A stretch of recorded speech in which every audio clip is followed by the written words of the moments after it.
Dark Shadows, number 54, VTR 82566, Air 9866. Take one.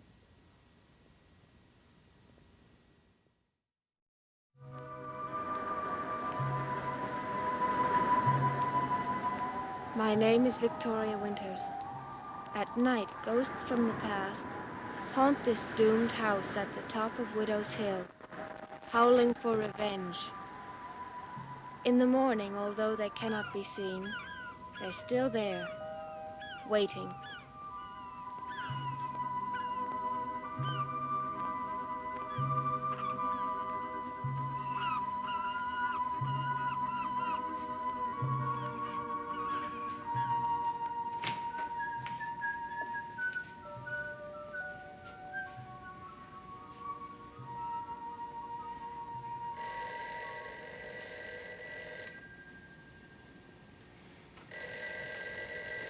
Black one.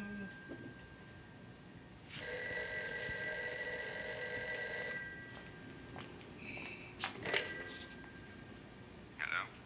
Roger, let's not play any games anymore. Who is this? Bert Devlin. I'm really worried. Something most definitely must have happened to Bill Malloy. Why, have you heard anything? That's what I'm calling you about. I've called every place I can think of. No one's any idea where he's gone, or if he went, how he went, and why. You want to start answering those questions in order? For heaven's sake, Burke, the man works for me. I'm not paid to look after him. Doesn't it bother you that the manager of your plant seems to have disappeared from the face of the earth? Of course it bothers me. I've been making inquiries. I've been asking questions. With what results? Well, none at all. Perhaps I should ask my son to look into his crystal ball. Never mind the cracks. Then you never mind sending gifts to my son, especially gifts of that nature. What's wrong with what I sent him? It was possibly one of the most inappropriate things you could have selected for an oversensitive, over-imaginative child. You must have gone to a great deal of trouble to pick out something in such poor taste. I thought he might get a kick out of it. The Lord knows the kid has little enough fun in that tomb you call a home. Anyway, that's neither here nor there. What I want to know is, have you heard anything from Bill Malloy? No, I have not.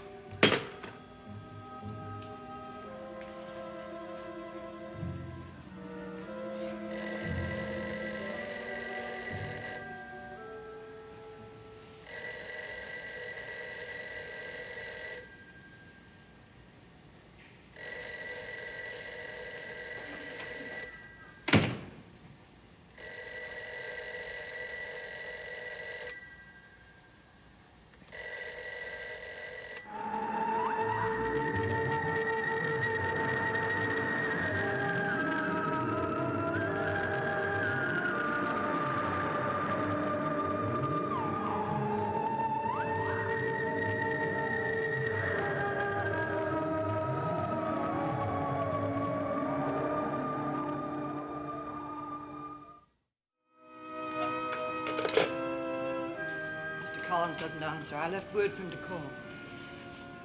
I want to talk to you before the police get here. Why don't you sit down, Matthew? I'm more comfortable standing.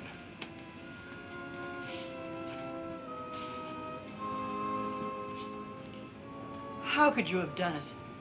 How could you look at the body of a man you'd known all your life and do what you did? He was dead, Miss Stoddard. It didn't matter to him. Oh, it doesn't seem possible.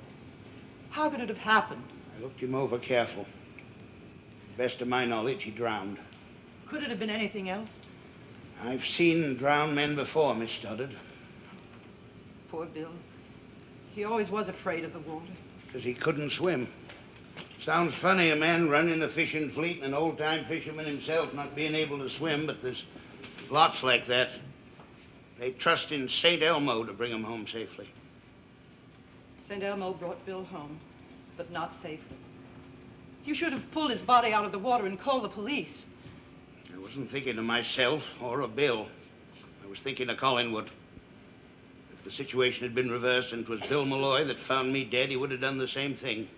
I don't understand. Remember what I told you about what would happen if it got out that Miss Carolyn and Miss Winters thought they saw a body? Even a hint of one? Think what it would be like if it was known there really was a body down there. You can't hide a thing like that. Why not? I'll find him somewhere up the coast where no one can say Collingwood caused another death. You sure he drowned? I believe so.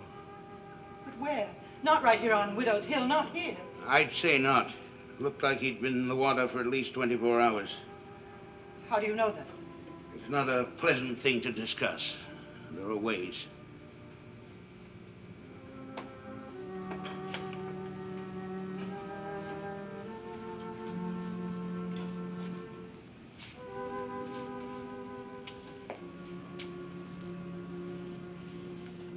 What do you want me to tell the police when they get here? Tell them the truth. Everything? What do you mean? I don't think too quickly, Miss Stoddard. If you want me to tell it any special way, you better coach me in advance. Tell them the truth. You have nothing to hide. There's nothing that you know about. Yes, ma'am. You positive that he drowned? You keep asking that. Did you expect he might have died some other way? No. I wasn't really questioning you, Miss Stoddard, but I was thinking those are the questions the police are going to be asking. You're right. And it won't be only the police who ask those questions. Who else? Burke Devlin. He'll have a lot of questions to ask. Maybe. Maybe I'll have some to ask Mr. Devlin.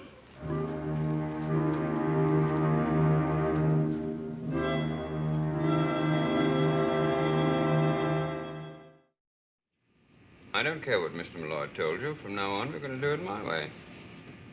I sent you a memo on it. Is that clear enough, or would you like me to take an ad in the paper? All right, Townsend. I'm sure you'll find my new system will work out much more effectively.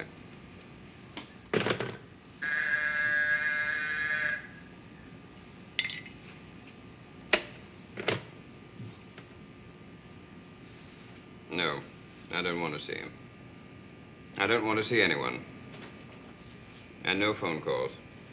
How considerate of you, Roger, to see that we're not disturbed. How did you get in here? Don't start blaming people. I told them you expected me. You did expect me, didn't you? I certainly did not. I'm extremely busy, so if you don't mind. I do mind, very much. You're not overly talkative on the telephone, so I thought I'd come over in person. You're even more objectionable in person, aren't you? Are you going to leave, or shall I call the company guard? Yes, why don't you call the guards? And we'll start a search for Bill Malloy. Now, it's one thing for you to make threats and insinuations around Collinsport, but don't you dare come in here and tell me how to run my business. Is searching for Malloy part of your business? Is he just another item in your books? No. He's also a friend. Not of yours. What is it that you want? I want to ask you some questions. Why don't you ask Sam Evans?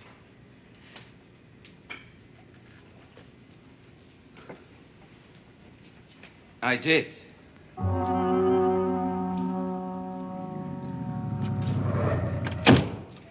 Here's the sheriff now. Now remember, all you have to do is tell the truth. I will.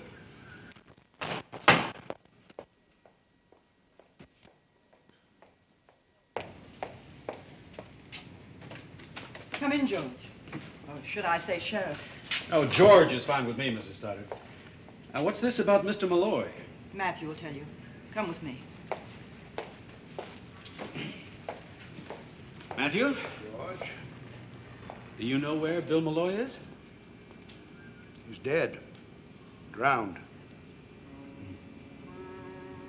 Oh? How did it happen? I don't know. Well, where's the body? We don't know that either. You'd better sit down, Roger. What I've got to tell you, you're not going to like. I tried to come up and see you yesterday. I even went up to your ancestral home. To Collinwood? Don't look so panicky. I didn't discover any deep, dark secrets. I only talked to Carolyn and Joe. Their feelings are no secrets at all. What did you say to them? I mean, didn't they wonder why you were there? Yes. I told them I wanted to talk to you about Bill Malloy. Why? What right did you have to go up there in the first place? wanted to see you. That's where you live, isn't it? And so you insinuated to my niece and to one of my employees that I had something to do with Bill Malloy's disappearance. I didn't insinuate a thing to them. And I'm not insinuating to you. I'm telling you, loud and clear. Why should I? Didn't I agree to meet you and Evans and Malloy right here in this office? Doesn't that prove that I had nothing to worry about? No. It only proves that Bill Malloy was right when he wanted to tell me something at that meeting. Something detrimental to you and Sam Evans. Oh, that doesn't make sense. I tell you, I have nothing to do with Evans. Then why did Bill Malloy want him there last night? I don't know. I've told you before, I think he went haywire. He's been saying all sorts of things for which he had absolutely no basis. Well, I think that he had a basis. I think he wanted Sam Evans to corroborate that evidence. Well, then why didn't he? When you and I were here in this office for almost an hour, why didn't Evans speak up then? Maybe he was afraid. What have you got on him, Roger? On Evans? I hardly know the man. Bill Malloy set that meeting up for a reason. One reason only. To clear me of that manslaughter charge. How could he? Through Evans. And when Bill didn't show up last night, you must have talked to Evans and told him to keep his mouth shut. Oh, that's ridiculous. You're like a man with a jigsaw puzzle trying to force the pieces to fit when they don't. Am I, Roger? Then suppose we sit down here and try to fit those pieces together correctly. Why should I? I don't owe you anything. You owe me plenty. You owe me 5 years. 5 years I spent in prison because of you.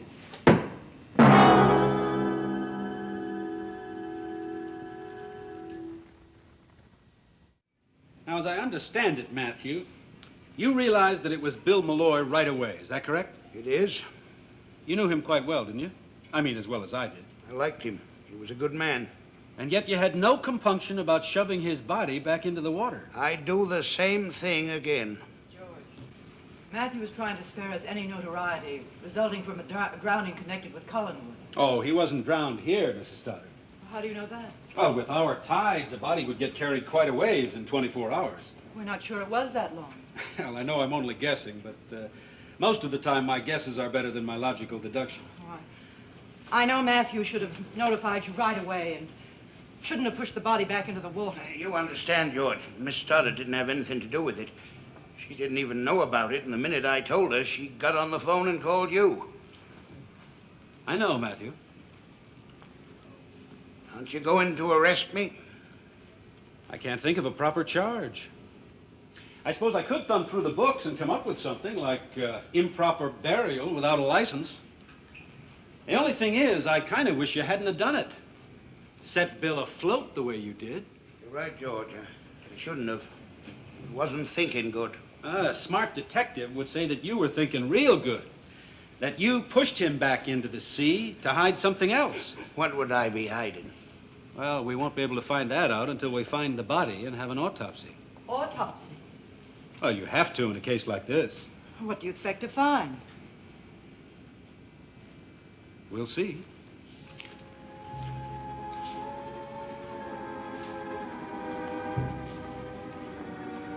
I'm going to ask you some of the same questions I asked Sam Evans. And I hope you have the same answers. I tell you, I had nothing to do with Evans. That won't do, Roger. You and Evans were thick as thieves. I don't know what you're talking about. You sent me up on that manslaughter charge, and you know it. I know nothing of the kind. And if Bill Malloy hadn't conveniently disappeared, he would have proved it. You not only jump at conclusions, you leap over them. Number one, Bill Malloy has not disappeared. He has simply not appeared. I don't care what words you use. The fact is, he's not here. He's nowhere to be found. Maybe he doesn't want to be found. Oh, you mean he's hiding someplace? Exactly.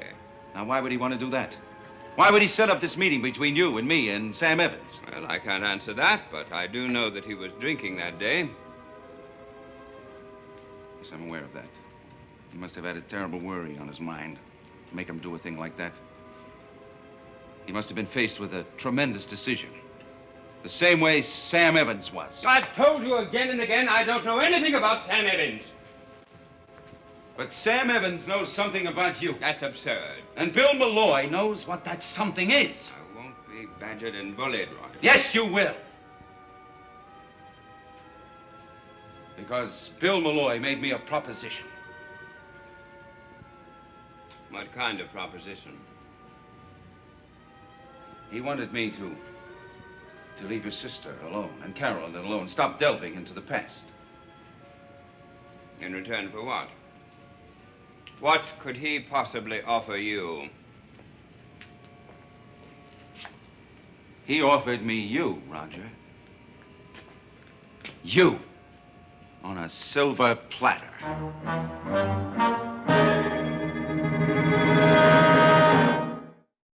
Now, let's see if I have this straight now. It was shortly after midnight when you found the deceased. That's right. And how long after that did you put the body back in the water? Right away. Well, Matthew, you must have taken a little time. You said you looked him over carefully. A matter of 5 or 10 minutes. He was back here in less than half an hour. He walked up the shore and back again. What for? Why to see? No, I didn't. I didn't walk anywhere. I stood there and studied the matter, trying to decide what to do. It was a good 20 minutes. Then I eased Bill's body back into the water and watched to make sure the current was going to carry it away. Can we say 12:30? Thereabouts. 12:30. Why is the exact time so important? Well, it'll help us find the body, figuring elapsed times and the tide. I see. Same as figuring backwards. If we can narrow down this time element here, we might be able to figure out where Bill was when he fell in the water. Matthew, I want you to go out and show my deputy. You know Harry Shaw. I want you to show him just where you found Bill. I know him. You won't be needing me anymore, huh? I'll be needing you later. First, we have to find the body.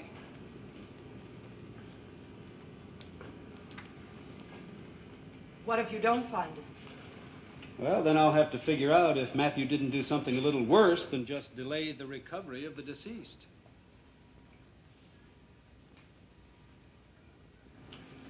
What do you mean by something worse?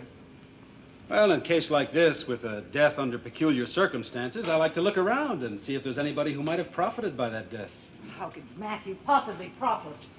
Well, profit isn't always a matter of dollars and cents. Do you know anyone who would have liked to have seen Bill Malloy dead? Be over here. And you and Sam Evans are the only two people who would profit by Bill Malloy's disappearance. I don't know anything about Evans. All I know is about me. It's perfectly ridiculous. If I find out that you had anything to do with his disappearance, which is what I'm thinking, you'd better hope to God the police find it out instead of me. Your threats don't frighten me. They'd better. This isn't a case of the Collinwood money who can railroad an innocent man into prison.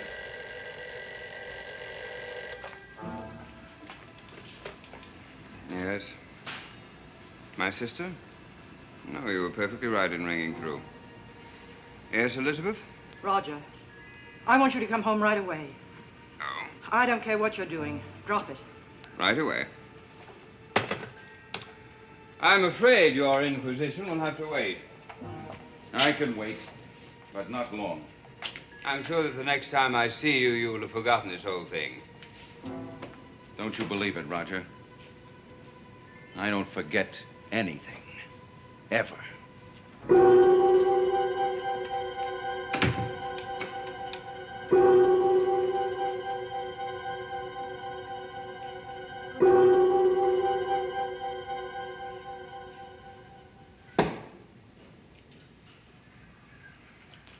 I honestly can't think of anyone who would want any harm to come to Bill Malloy, much less this. Well, you don't get around much, Mrs. Stoddard. There's probably a lot you're not aware of. I realize that. I imagine my brother will be able to tell you much more about it. I hope so. Oh, here he is now. Would you mind if I tell him myself? We'll both tell him.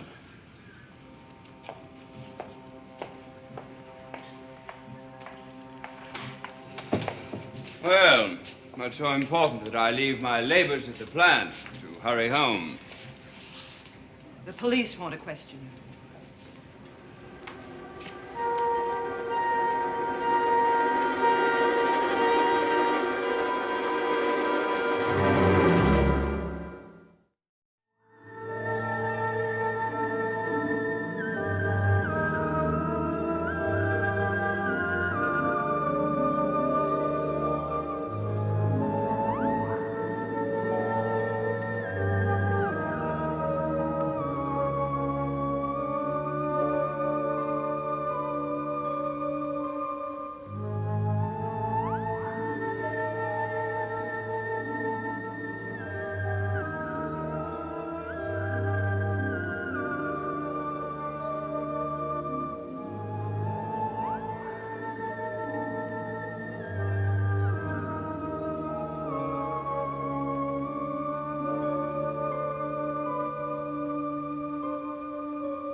Dark Shadows is a Dan Curtis production.